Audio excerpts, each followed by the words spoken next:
Okay guys, good morning. Si Lolo Kidlat andito ngayon sa pinakasikat na gawaan ng bisikleta. Mura po dito, DG Cycle Ride ang pangalan nila, DG Cycle Ride.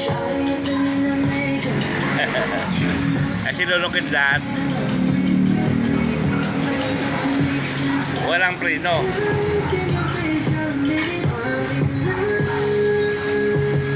Ay, pakargahan ko ito. Yan, basta sigurado kaya hindi brake fluid ha. Okay ah. Tapos itabi ko lang yan, oh. Pwede pa no. Ano, punong-puno ka magkarga dyan? Punong-puno talaga yung karga mo? Oo, parang Kapalitan yan yung power. Dadaloy doon. Ayun.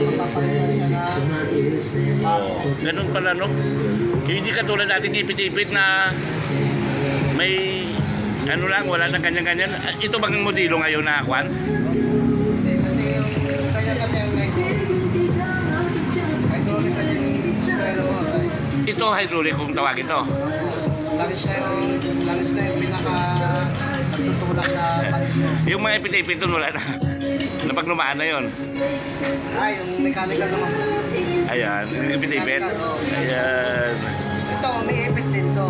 Pero ang pinaka may ipit sa kanya yung nagtutulak yung langis. Ayun, yun. Okay. Mechanical naman yung cable. Halimbawa to, umuulan, nasimpuan ng umuulan. Tapos, siyempre maputikan yan. Okay lang ba yun? Okay lang po yun. Ayun. Aha. Kita mo, iba na ngayon ang mga bike mo. Iba na. Nabigay ko na sa 150 ah.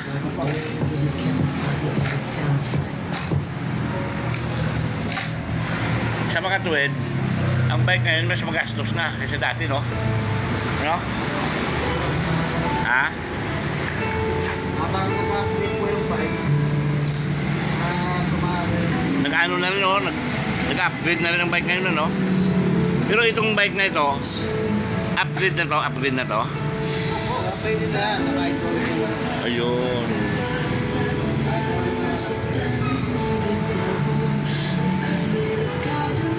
Ay, ibig sabihin, pwede rin kami magbuo dito, pisa-pisa na. May pong pyesa, may mga bike din kami na po.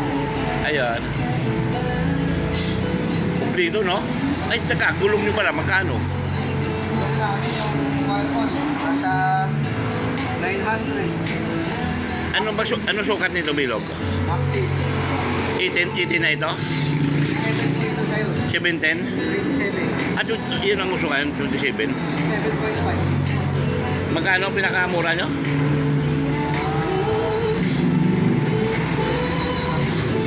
Sa 500. Pinakamura yun. Kapusa, yung tamak. Parang na, motor lang, no? Mahal pa sana to. Oo nga. Mahal pa na motor. Okay guys, thank you.